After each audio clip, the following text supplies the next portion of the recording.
आज शाम के वचन के लिए मेरे साथ निकालें पहला थिस्सलुनीकियों उसका 5वां अध्याय।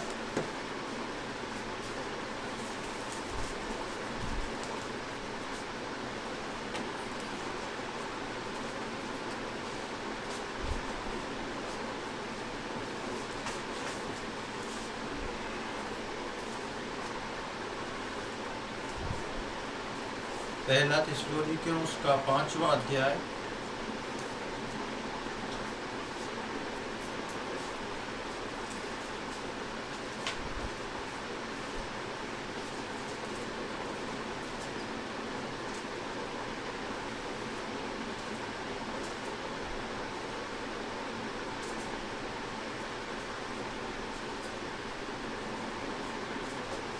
पहला तिमोथियों उसका 4था अध्याय।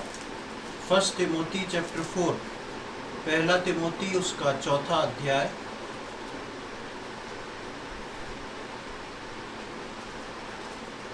और उसकी पहली दूसरी आयत को हम पढ़ेंगे।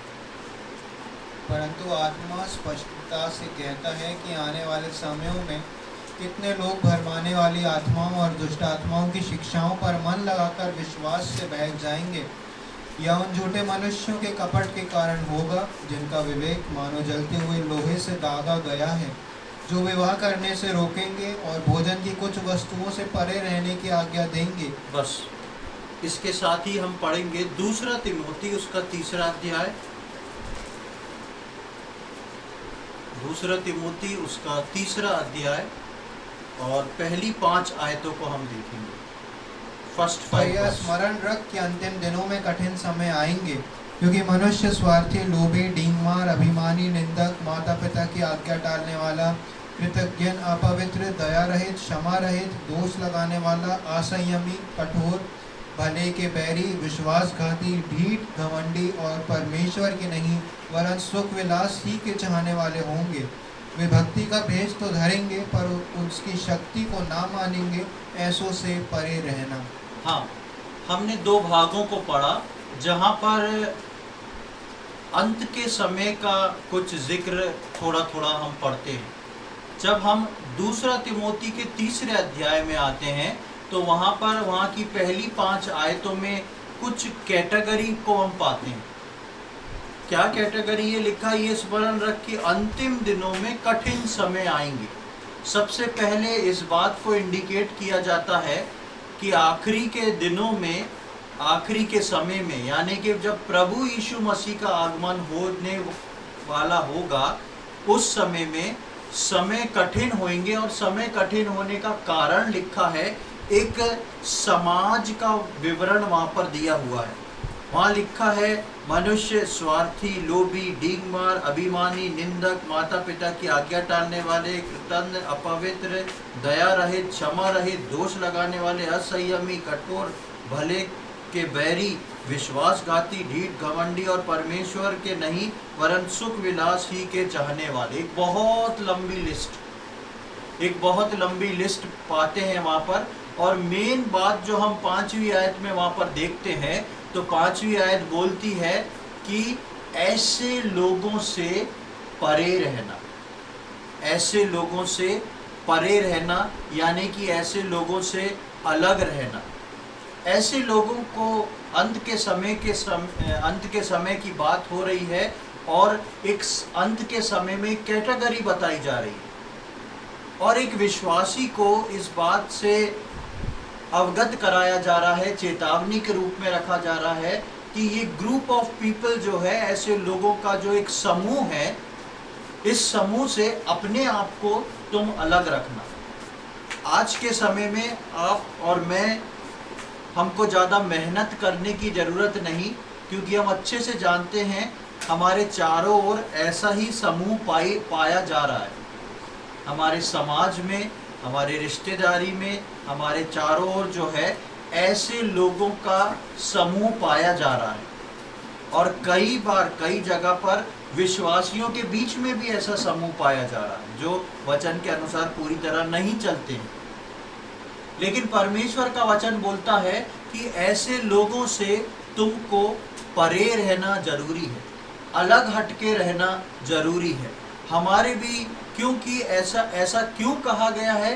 क्योंकि ऐसा समूह जो है हमारे भी स्वभाव को बदल कर हमको निष्फल बना देगा। ऐसा समूह जो है, ऐसी संगति जो है, वो हमारे विश्वास को भी बदल कर वो हमको निष्फल बना देगा और हम बहक जाएंगे। और परमेश्वर नहीं चाहता कि उसके आगमन के समय पे कलीसिया जो है, परमेश्वर चाहता है कि तैयार होए, ना कि मैं और आप अपने आसपास के हालात, आसपास के लोगों के कारण बदल जाए। इसलिए एक आयत को हम देखेंगे, पहला तिमोथी उसके 4 अध्याय की पहली आयत में देखिए क्या लिखा है। पहला तिमोथी उसका 4 अध्याय उसकी पहली आयत। परंतु आत्मा स्पष्टता से कहता है कि आने वाले समयों में कितने लोग भरमाने वाली आत्माओं और दुष्ट आत्माओं की शिक्षाओं पर मन लगाकर विश्वास से बहक जाएंगे। हाँ, विश्वास से बहक जाएंगे। क्यों बहक जाएंगे? ये बात किसके लिए लिखी है? विश्वासियों के लिए लिखी। क्योंकि बाइबल में अभी हमने 2 तिमोथी में पढ़ा था कि अंत के समय में कठिन समय आना शुरू हो जाएगा और उस कठिन समय का विश्वासियों के ऊपर क्या असर हो सकता है, उस बारे में हम पढ़ते हैं कि इस प्रकार का समाज आपके इर्द गिर्द, आपके चारों तरफ, और अगर संभव हुआ तो आपकी कलीसिया में भी डेवलप हो जाएगा। ऐसे स्वभाव से मुझको और आपको परे रहने के लिए कहा गया, अलग रहने के लिए कहा गया।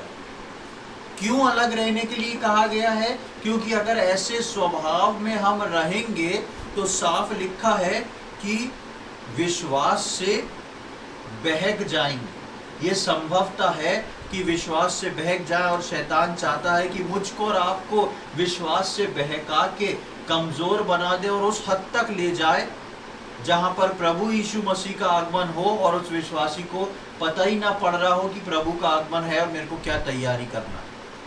इसलिए परमेश्वर का वचन जो है इस बात की चेतावनी को बार बार कहता है। जब हम प्रकाशित वाक्य में आते हैं तो प्रकाशित वाक्य में भी इस समय के प्रभु यीशु मसीह के आगमन के अंत के समय में जो लौदीकिया की कलीसिया है उसको जो पत्र लिखा गया है उसमें भी इस बात को ला के बताया गया है। देखेंगे उसको, प्रकाशित वाक्य उसका 3 अध्याय, बुक ऑफ रेवलेशन चैप्टर 3, प्रकाशित वाक्य उसका 3 अध्याय और उसकी 15वीं और 16वीं आयत को हम पढ़ेंगे। मैं तेरे कामों को जानता हूँ कि तू ना तो ठंडा है और न गर्म। भला होता कि तू ठंडा या गर्म होता, इसलिए कि तू गुनगुना है और न ठंडा है और न गर्म। मैं तुझे अपने मुंह में से उगलने पर हूँ। यहाँ पर हम देखते हैं कि कलीसिया को प्रभु यीशु मसीह इस बात को बोल रहा है, और बाइबल पंडित इस बात को बताते हैं कि ये लौदीकिया की कलीसिया जो है, जो इसका शेप, जो प्रकार इसके बताए गए हैं, ये अंत के समय की कलीसिया होगी। उस वक्त अंत के समय की कलीसिया में क्या चल रहा होगा उसका एक मॉडल जो है लौदीकिया की कलीसिया को बता के बताया है। और उस अंत की कलीसिया के लिए प्रभु यीशु मसीह बोलता है कि मैं तेरे कामों को जानता हूँ, तू ना तो ठंडा है और ना गर्म। भला होता कि तू ठंडा या गर्म होता, इसलिए कि तू गुनगुना और ना ठंडा और ना गर्म है, मैं तुझे अपने मुंह से उगलने पर हूँ। ये कलीसिया एक दिन में ठंडी नहीं हो गई, या ये कलीसिया एक दिन में गुनगुनी नहीं हो गई। ये कलीसिया धीरे धीरे गुनगुनेपन में पहुंची, या कलीसिया के विश्वासी धीरे धीरे गुनगुनेपन में पहुंचे।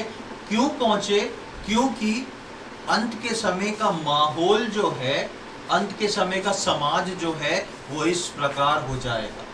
और इस प्रकार के माहौल और इस प्रकार के समाज से यदि मैं और आप अपने आप को परे ना रखें, अपने आप को अलग ना रखें, ऐसा नहीं कि हम समाज में रहना नहीं है, किसी से बात नहीं करना है, लेकिन एक सीमा को रखें कि किस सीमा तक मुझको इस समाज के टच में रहना है, किस सीमा तक मुझको अपने आप को अलाउ करना है इन चीज़ों को एंजॉय करने के लिए, चाहे वो आपका ऑफिस हो, चाहे वो आपका काम हो, चाहे वो दुनिया की दूसरी चीज़ें हो। अपने आप को इस बात को जान के ये चीज़ परमेश्वर के वचन के अनुसार नहीं है, इसलिए मैं अपने आप को परे रखूँगा, इसलिए मैं अपने आप को अलग रखूँगा, क्योंकि दुनिया के लोगों को तो यही छूटना है, मुझको प्रभु यीशु मसीह के आगमन पर स्वर्ग जाना है। इसलिए मेरी तैयारी जो है वो पूरी होना बहुत आवश्यक है। इसलिए यहाँ पर लिखा गया है कि प्रकाशित वाक्य में इस बात को अंत के समय की कलीसिया को बताया गया है कि तू ना तो गर्म है ना तो ठंडा है, तू गुनगुना है। गुनगुने विश्वासी क्या होते हैं आप जानते हैं? गुनगुने विश्वासी वो होते हैं जो कलीसिया में भी सम्मिलित हैं और बाहर के समाज में भी सम्मिलित हैं, जो कलीसिया में भी बराबर आ रहे हैं और बाहर की बैठकों में भी बराबर हैं, जो विश्वास में आने से पहले जिस काम में लिप्त थे उस काम में आज भी लिप्त हैं और कलीसिया में प्रभु भोज में से भी भाग ले रहे हैं। यानी कि जीवन जो है ना ठंडा है ना गर्म है, जीवन कैसा हो गया है? गुनगुना हो गया।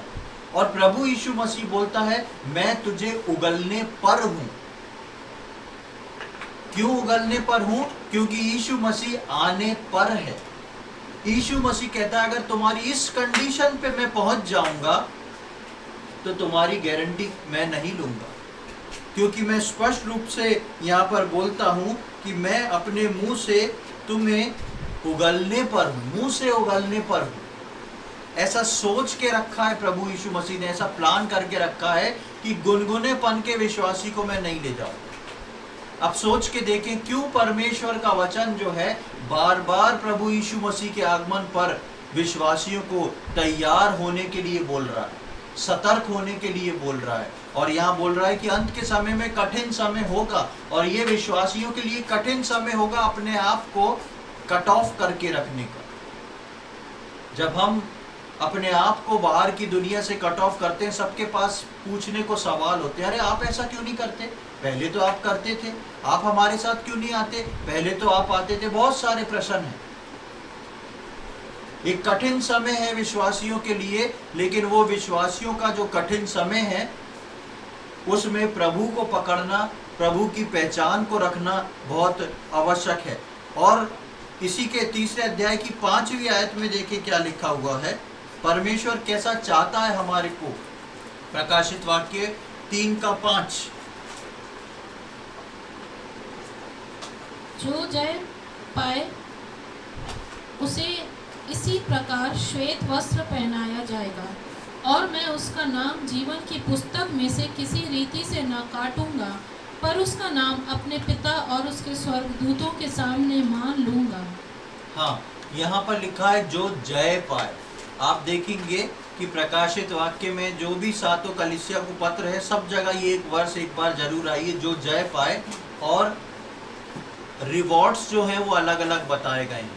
यहाँ पर लिखा है जो जय पाए, यानी कि विश्वासियों को अंत के समय के कठिन समय जो होगा उसके अंदर जय पाना बहुत जरूरी है। जय पाना बहुत जरूरी है कि मैं और आप इस माहौल से, इस समाज से जय पाके अपने आप को अलग रखें, ताकि समस्या ये है कि मुझको और आपको अलग और परे रहना है कि मैं और आप अपने विश्वास से बहक ना जाए।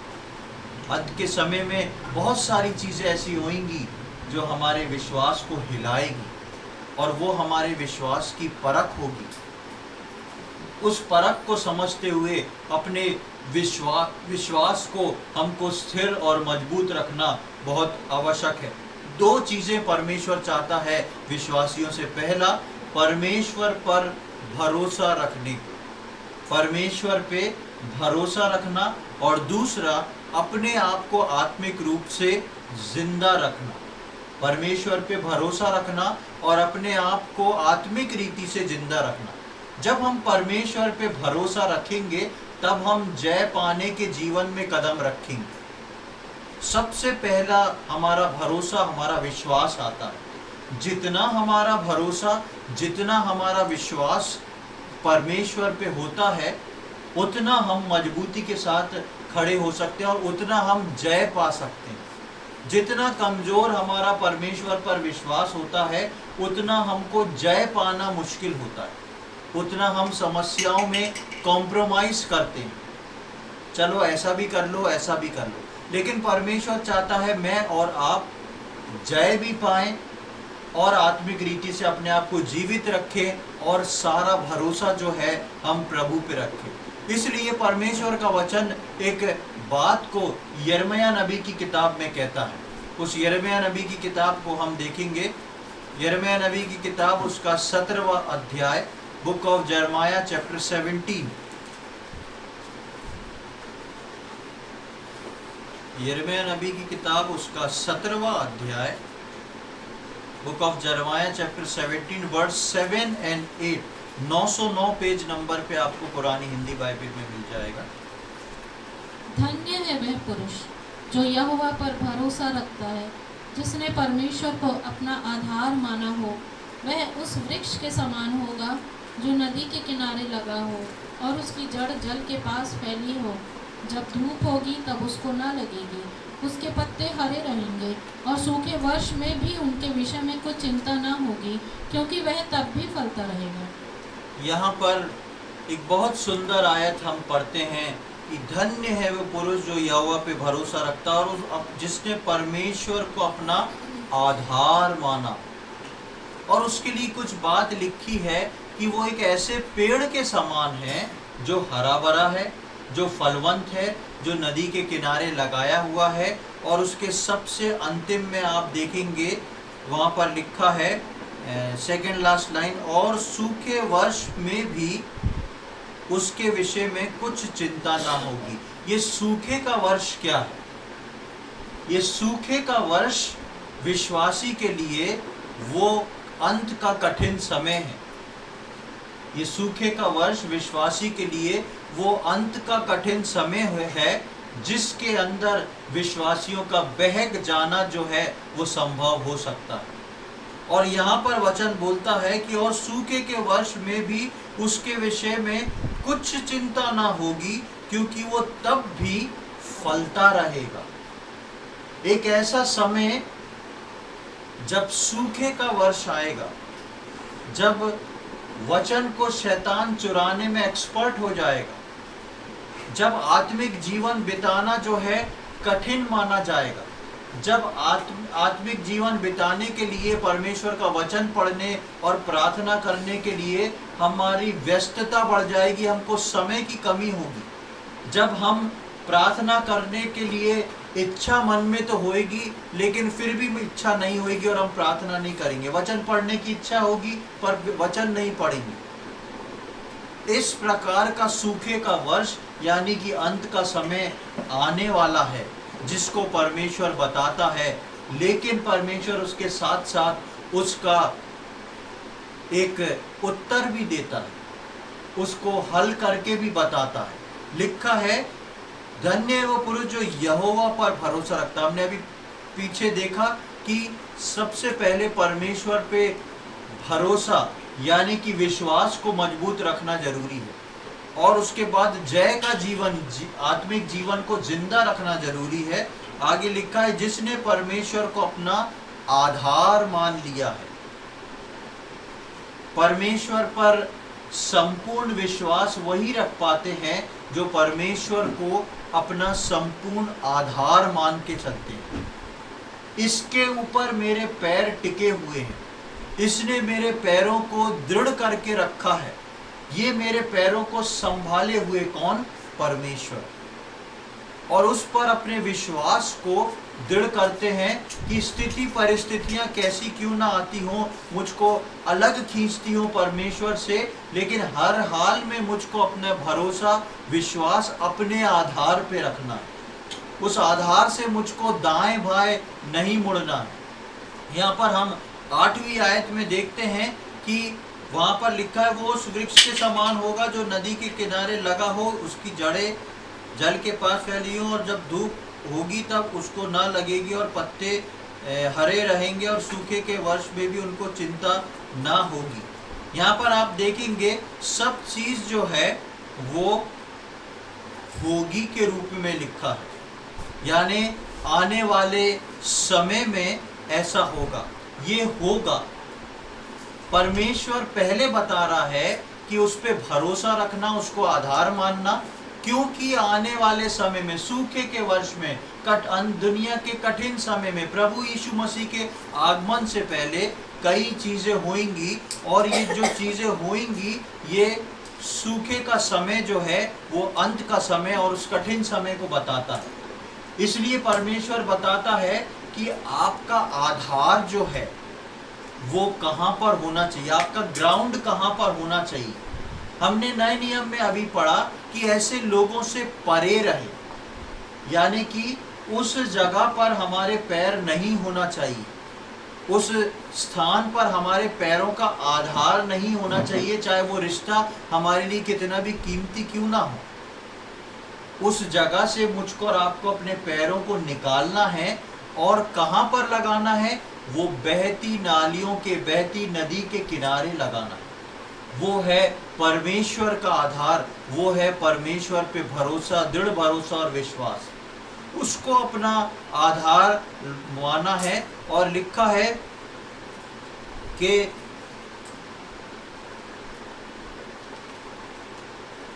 उसकी जड़ें जो हैं जल के पास फैली होंगी। किसकी जड़ें? उस विश्वासी की जड़ें, सिर्फ उस विश्वासी की जड़ें जिसने परमेश्वर को अपना आधार मान रखा है। उसकी जड़ें जो हैं वो नदी के पास फैली होंगी। ये नदी क्या है? परमेश्वर के वचन में पानी जो है, नदी जो है, वो पवित्र आत्मा को बतलाता है। जो व्यक्ति परमेश्वर को अपना आधार मानता है, उसकी जड़ें जो हैं अपने आप पवित्र आत्मा की तरफ फैल जाती हैं। जब हम प्रभु यीशु मसीह को उद्धारकर्ता के रूप में ग्रहण करते हैं, वो अपनी पवित्र आत्मा मुझको और आपको देता है। और जब वो पवित्र आत्मा मुझको और आपको देता है, अगर हम उसको समझते हैं, अगर हम उस पवित्र आत्मा को आदर देते हैं, अगर हम उस पवित्र आत्मा को अपने हृदय में जगह देते हैं, तो उस पवित्र आत्मा के साथ हमारा कन्वर्सेशन बना रहता, हमारी बातचीत बनी रहती है। उस पवित्र आत्मा को हम फील करते हैं कि वो पवित्र आत्मा हमसे क्या कह रहा है, क्या बता रहा है, क्या चीज सिखा रहा है। परमेश्वर का वचन बोलता है, जिसने परमेश्वर को अपना आधार मान लिया है, उसकी जड़ें कहाँ पर पहुंच रही हैं? बहती नदी के पास। यानी कि उस व्यक्ति की जड़ों को जो नरिशमेंट है वो पवित्र आत्मा दे रहा है। वो पवित्र आत्मा आपको बता रहा है कि आपको कौन सी संगति में किस सीमा तक जाना है, कौन सी वार्तालाप को आपको किस सीमा तक करना है, किस प्रकार आपको अपने आप को समाज से, दुनिया से परे रखना है उन बातों में, ताकि आप उनके समान ना हो जाए। जैसा हमने पहला तिमोथी में पढ़ा कि वो विश्वासियों को बहक जाएगी, उनके विश्वास से बहका देगी। अंत के समय की ये सारी चीज़ें जो हैं, मुझको और आपको समझ के अपने विश्वास से बहकने से बचना है। बहुत सारा ज्ञान, बहुत सारी नई नई चीज़ें, बहुत सारे नए नए बातें, बहुत सारे नए नए उपदेशक, ये सब मुझको और आपको उस ज्ञान से भटका सकते हैं। लेकिन वही व्यक्ति स्थिर रहेगा, वही विश्वासी स्थिर रहेगा जिसकी जड़ें जो हैं वो नदी की धारा तक पहुंच रही है, अंदर ही अंदर वो नदी तक है। यानी कि पवित्र आत्मा से संगति बनी हुई है, आत्मा में वो जड़ें डूबी रहेंगी, उतना वो अंत के कठिन समय में सुरक्षित रहेंगी। जिन विश्वासियों की जड़ें उस पवित्र आत्मा के बातचीत में, उस पवित्र आत्मा की कंट्रोल में अंदर धसी रहेंगी, ऊपर से पानी का फ्लो हो रहा है, नदी के किनारों के आप जड़ें देखेंगे तो वो नदी के किनारे जो पेड़ होता है वो अपनी जड़ों को ज़्यादातर जो नदी बह रही उसके नीचे पहुंचा देता है। उसके नीचे जब पहुंचाता है तो उसको 12 मास पानी मिलता है और उसको एक अच्छा नरिशमेंट मिलता है। और कैसा भी मौसम क्यों ना हो, उस पेड़ को पूरे समय पानी मिलता है। इसी रीति से प्रियो, जो लोग परमेश्वर को अपना आधार मानते हैं, जो विश्वासी परमेश्वर पे भरोसा रखते हैं, उनको परमेश्वर ये मौका देता है कि उनकी जड़ें जो हैं वो पवित्र आत्मा से मिली रहें और वो पवित्र आत्मा उनको नरिशमेंट देता है। जब पवित्र आत्मा उनको नरिशमेंट देता है तब सूखे का वर्ष भी क्यों ना आए, कठिन परिस्थितियां, अकाल की परिस्थितियां क्यों ना आए, लिखा है कि उसके पत्ते हरे रहेंगे, उसके पत्ते हरे रहेंगे। जब पतझड़ होएगा तब भी आधे पेड़ में पतझड़ रहेगा, बाकी पत्ते पूरी तरह उसके मुरझाए हुए नहीं रहेंगे, कुछ ना कुछ पत्ते जो हैं हरे जरूर रहेंगे। ये खासियत है पानी के पास लगे हुए पेड़ की।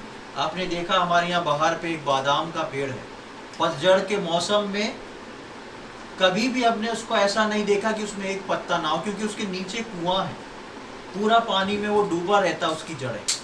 हमेशा पतझड़ में जो आधे पत्ते सूखे हैं लेकिन दूसरी तरफ से नए पत्ते निकल रहे हैं, और जो पुराने पत्ते हैं वो जो सूखे नहीं है उनमें हरापन अभी भी बना हुआ है। यानी कि पतझड़ के समय में भी एक हरियाली जो है पेड़ पे बनी हुई है, और वो इसी बात को बता रहा है। और हरे पत्ते जो हैं परमेश्वर के वचन में किस चीज को रिप्रेजेंट करते हैं? हरे पत्ते जो हैं परमेश्वर के वचन में रिफ्रेशिंग लाइफ इन क्राइस्ट को बताते हैं। एक तरोताजा जीवन प्रभु यीशु मसीह में, रिफ्रेशिंग लाइफ इन क्राइस्ट। हमारे जीवन में समस्याएं, हमारे जीवन में बीमारी तकलीफें, हमारे जीवन में हर रोजमर्रा का टेंशन क्यों ना हो, लेकिन परमेश्वर को जिस व्यक्ति ने अपना आधार माना है उसके पत्ते हो सकता है एक तरफ सूखा हो लेकिन दूसरी तरफ हरियाली बनी रहेगी। हो सकता है उसके दिमाग में एक तरफ टेंशन हो, कई कठिन परिस्थितियां हो, लेकिन दूसरी तरफ परमेश्वर का वचन, परमेश्वर का जीवन जो है उसको हरा भरा रखेगा। क्यों? क्योंकि उसने परमेश्वर को अपना आधार माना है और उसकी जड़ें जो हैं वो बहते जल के पास लगी हुई है। 24/7 उसको नरिशमेंट मिलता जा रहा है, उसको सूखे की कमी नहीं है। और जब नदी सूख जाती है तो नदी का एरिया जो है इतना पानी एब्जॉर्ब कर चुका होता है कि उस एब्जॉर्ब पानी में से जड़ें जो हैं काफी लंबे समय तक खींचती रहती हैं जब तक दोबारा बारिश ना आ जाए। नदी सूख भी जाए तो उस नदी की जमीन के नीचे इतना पानी रहता है और उस पानी को ये पेड़ क्या करते हैं, सूखे के वर्ष में एब्जॉर्ब करते रहते हैं। परमेश्वर के पास आपको देने के लिए बहुत आयत से, परमेश्वर को जो व्यक्ति अपना आधार मानता है उसके पास कभी किसी चीज की कमी नहीं होती, परमेश्वर उसको भरपूरी से देता है। उसके बाद हम देखते हैं उसके फल के विषय में लिखा हुआ है आखिरी लाइन में 8वीं आयत के, क्योंकि वो तब भी फलता रहेगा, सूखे के वर्ष में भी उसके विषय में कुछ चिंता ना होगी। फल कब प्रोड्यूस कर रहा है वो? सूखे के वर्ष में। सूखे के वर्ष में, यहाँ पतझड़ का टाइम नहीं है, पतझड़ में पत्ते हरे हैं, सूखे के वर्ष में उसके पत्ते हैं, इसलिए वो फल को प्रोड्यूस कर रहा है। जब जहां पर सब तरफ सूखा है, जब जहां पर अकाल पड़ा हुआ है, जब जहां पर पानी नहीं, वहां पे ये नदी के किनारे लगा हुआ वृक्ष जो है न केवल हरा भरा है, लेकिन सूखे के वर्ष में यानी कि अंत के समय में जब प्रभु यीशु मसीह का आगमन निकट होएगा और कठिन समय आ जाएगा, उस अंत के समय में ये विश्वासी जो है क्या होएगा? फलवंत होगा। ये विश्वासी जो है फलवंत होएगा। ये विश्वासी दौड़ेगा नहीं, अरे मेरे लिए प्रार्थना कर दो, ऐसा हो गया जीवन, अरे मेरे लिए ऐसा कर दो, ऐसा हो गया। क्यों? क्योंकि इसने पूरे समय अपनी जड़ों को नदी के किनारे डुबो रखा है। इसने परमेश्वर को अपना आधार मान रखा है। जो कुछ भी है, जैसी भी परिस्थिति है, मेरा परमेश्वर, मेरा परमेश्वर। इसलिए उसकी जड़ें जो हैं वो जल में डूबी हुई हैं, पवित्र आत्मा से लगातार वो लिंक्ड है। उसको मालूम है परिस्थितियां क्या हो रही हैं। जो विश्वासी वचन नहीं पढ़ पाते या प्रार्थना नहीं कर पाते, थोड़े समय में शैतान उनके मन में जो परिस्थितियों को लाता है उन परिस्थितियों के सामने वो एक प्रश्न चिन्ह बन के उनके सामने आती है। लेकिन जो विश्वासी वचन और प्रार्थना में बना रहता है, उसको मालूम रहता है ये क्या परिस्थिति है, ये कौन सी चीज मेरे अंदर बनाने को आई है, कौन सी चीज मुझे ठोकर खिलाने के लिए आई है, और इसके लिए मुझे कैसी प्रार्थना करना है। ये विश्वासी जानता है। कैसे वो विश्वासी जानता है? क्योंकि उसकी जड़ें कहाँ हैं? पवित्र आत्मा से लगी हुई है, मिली हुई है।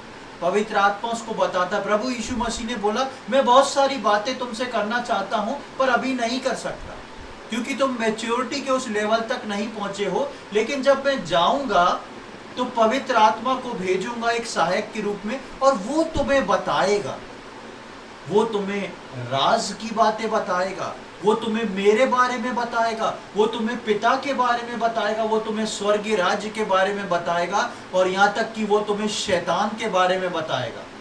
तुमको कैसे अपना जीवन व्यतीत करना है वो तुमको बताएगा। अब यदि एक विश्वासी जो है अपनी जड़ों को समेट ले, परमेश्वर को मानता है पर अपनी जड़ों को समेट के रखे, तो कभी भी वो पवित्र आत्मा की बातचीत में, पवित्र आत्मा के लगाव में नहीं पहुंच पाएगा। इसलिए परमेश्वर का वचन विश्वासी को बताता है कि अंत के समय में बहुत सारे कठिन समय आएंगे। उसमें से एक कठिन समय ये होगा कि विश्वासी को अपने आप को दुनिया से परे रखना पड़ेगा, एक सीमा बांधना पड़ेगी, और परमेश्वर को अपना आधार मान के अपना सब कुछ जो है परमेश्वर को देना पड़ेगा। इसलिए लिखा है कि अंत के समय में वो फलता रहेगा, सूखे के समय में वो फलता रहेगा। ये फल कौन से हैं? ये पवित्र आत्मा के वो फल हैं जो एक विश्वासी के अंदर से निकलते हैं। और सूखे के समय में विश्वासी अपने फलों को नहीं दिखाएगा, अपनी जान बचा के भागेगा। कौन सा विश्वासी? जिसकी जड़ें पानी के पास नहीं हुई, जो दुखी हो जाएगा, परेशान हो जाएगा, क्या करूं, कैसे करूं, ये है वो है, कि इस चीज को देखूं, उस चीज को देखूं। लेकिन जिसकी जड़ें पानी में होंगी, वो विश्वासी सूखे के समय में फलवंत होगा। जब दुनिया में मारामारी हो रही होगी, जब विश्वासियों के ऊपर कठिन परिस्थितियां आएंगी, अंत का समय होएगा, जब उनका विश्वास हिलाया जाएगा, ऐसे में वो विश्वासी दूसरे विश्वासी को भी संभालेगा, और उसके जीवन में उस समय भी, उस सूखे के समय में भी, अंत के समय में भी फल निकलेगा। परमेश्वर चाहता है कि उसके आगमन तक मैं और आप फलवंत रहें। हम सूखे के वर्ष में, उस कठिन समय में बिना फल वाले ना हो। आप देखेंगे जब हम पुराने नियम में यूसुफ के विषय में पढ़ते हैं, यूसुफ ने बचपन से परमेश्वर को अपना आधार मान रखा था। मैं उसको खुलवा नहीं रहा हूं, आप पढ़ना चाहें तो उत्पत्ति का 37वें अध्याय से पढ़ सकते हैं बाद में। यूसुफ ने परमेश्वर को बचपन से अपना आधार मान रखा था। उसकी जीवन जब शुरू होता है तो सबसे पहले बात उसके विषय में लिखी हुई है कि उसके भाई लोग उससे बैर रखते थे, उसको पसंद नहीं करते थे। उसके बाद लिखा है कि उसने दर्शन को देखा। उसके बाद लिखा है उसके भाई लोग और ज्यादा बैर करने लगे, और उस लिखा है वो लोग उससे ठीक से बात भी नहीं करते थे। उसके बाद भी उसने एक और दर्शन देखा। एक और दर्शन देखने के बाद उसके भाई जो है उससे नफरत करने लगे, और उसका पिता जो है उसको डांट देता है, ये कैसा दर्शन, ये कैसा स्वप्न तुम देख रहे हो। उसके बाद उसके भाई जो है उसको बेच देते हैं, उसके साथ परमेश्वर रहता है, और उस बेचे जाने पर भी वो एक अच्छे घर में पहुंचा दिया जाता है। वहां पर वचन कहता है परमेश्वर उसके साथ था और वो बहुत फलवंत होता रहा। उसको जो व्यक्ति खरीद के ले गया था वो देखता है, वो इस बात को समझ जाता है कि परमेश्वर इसके साथ है, और वो लिखता है कि जब उसने देखा कि ये एक भाग्यवान पुरुष है, वो परमेश्वर को नहीं जानता था उसका मालिक, लेकिन वो सोचता है ये तो बहुत एक लकी मैन है। उसके बाद उसको उठा के जेल में बंद कर दिया जाता है। जेल में भी वो अपने फलों को दिखाता है। जब दो व्यक्ति आके स्वप्न का अर्थ पूछते हैं तो अपने फलों को निकाल के वो बांटता है, और उसके बाद परमेश्वर जो है उसको प्रधानमंत्री के रूप में खड़ा करता है। बचपन से, जब से उसके भाई उससे नफरत करते थे, उससे ठीक से बात नहीं करते थे, परिस्थितियां यूसुफ के जीवन में खराब ही रही जब तक वो प्रधानमंत्री नहीं बन गया, लेकिन उसने परमेश्वर को अपना आधार माना था, उसकी जड़ें परमेश्वर में डूबी हुई थी, उसका पवित्र आत्मा उसको दर्शन देता था, उससे बात करता था। वो डिप्रेशन में नहीं गया कि मेरे भाई मुझसे बात नहीं कर रहे, मेरे भाई मुझसे नफरत कर रहे हैं। वो गड्ढे में गिर गया, वो उसको समझ में आ गया मेरे भाइयों ने नफरत करके मुझको बेच दिया। उदासी में नहीं गया, वो दुख में नहीं गया वो, लेकिन वो अपने फलों को बांट रहा है जेल खाने के अंदर भी, और परमेश्वर उसको बाहर निकालता है और वहां का प्रधानमंत्री बनाता है। प्रियो, मैं और आप अपने जीवन में इस बात को सोच के देखें। आज हम अंत के कठिन समय में हैं और बहुत सारी परिस्थितियां और माहौल हमको गिराने और हमको निष्फल करने में लगा है, और जैसे जैसे प्रभु यीशु मसीह का आगमन बिल्कुल अब निकट आ गया है, जैसे आ रहा है, शैतान मुझको और आपको हिलाने की कोशिश कर रहा है। ये परिस्थितियां मुझको और आपको निष्फल करने और गिराने में लगी हुई हैं, पर हमको इसको समझते हुए अपनी जड़ों को बहती नदी के किनारे रख के अपने पूरे भरोसे को अपने परमेश्वर पर रखना है, तभी हम अंत तक गर्म बने रहेंगे और उगले नहीं जाएंगे। प्रकाशित वाक्य में यीशु मसीह अंत के समय की कलीसिया को बोलता है कि तुम गुनगुने हो गए हो।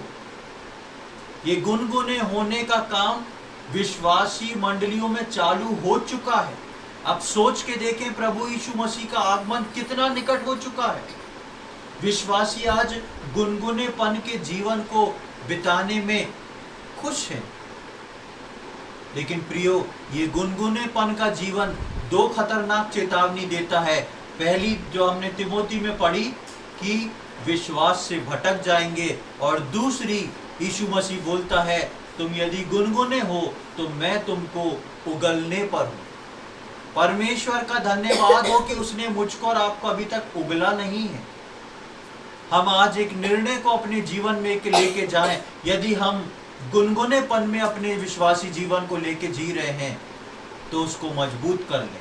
उस गुनगुनेपन में से निकल के उस गर्माहट में आ जाए, उस विश्वास की गर्माहट में आके परमेश्वर को पूरी तरह अपना आधार मान के अपनी जड़ों को बोले, प्रभु मेरी जड़ों को आप उन बहती नालियों तक पहुंचा दे, बहती नदियों तक पहुंचा दे, जहां पर पवित्र आत्मा मुझसे बात करे, मुझको दर्शाए, मुझको अपना दर्शन दे, मुझको बताए कि मुझको किस चीज से किस सीमा तक परे रहना है, कैसे आप में लिप्त रहना है, और आपके आगमन के लिए मुझे किस प्रकार सरगर्म होके तैयार होना है। बाइबल कहती है कि अंत के समय में कठिन समय आएंगे, और उन कठिन समयों में से एक समय कठिन ये भी है कि मुझको और आपको आवश्यकता है परे रहने की। मुझको और आपको आवश्यकता है अपने जीवन को जांच लेने की, साफ सुथरा करने के लिए। अपने आप को एक बार हम परख के देख लें कि मेरे और आपके जीवन में कितना गुनगुनापन रह गया है, या ठंडेपन की ओर हम बढ़ रहे हैं। हम में, हमारे अंदर वो गर्माहट है कि नहीं, वो पवित्र आत्मा रोज हमारे अंदर हमारे परमेश्वर के लिए एक आग को दे रहा है कि नहीं। नहीं है तो हम मांग सकते हैं। अभी कुछ नहीं बिगड़ा है क्योंकि यीशु मसीह नहीं आया, इसलिए हम उससे मांग सकते हैं।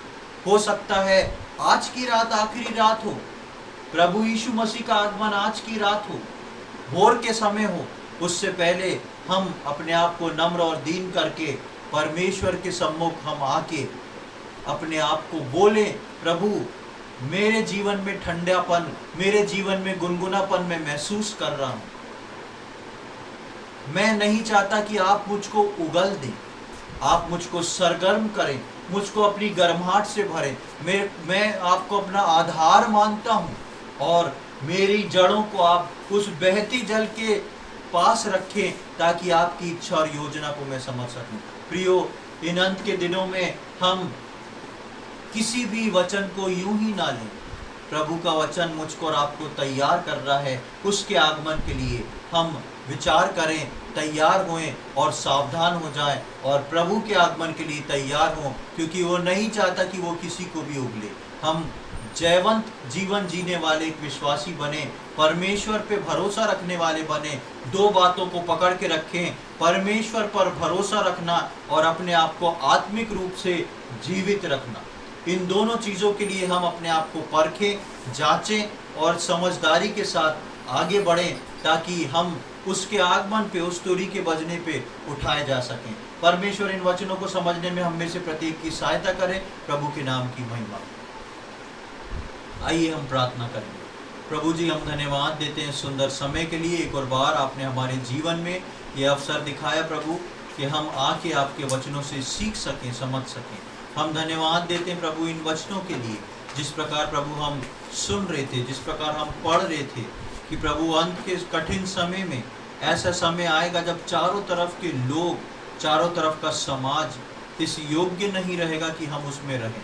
लेकिन प्रभु हम धन्यवाद देते हैं कि आपका वचन हमको चेतावनी देता और बताता है कि हम ऐसे लोगों से परे रहें और उस सीमा को निर्धारित करें, ताकि हम विश्वास से बहक ना जाएं।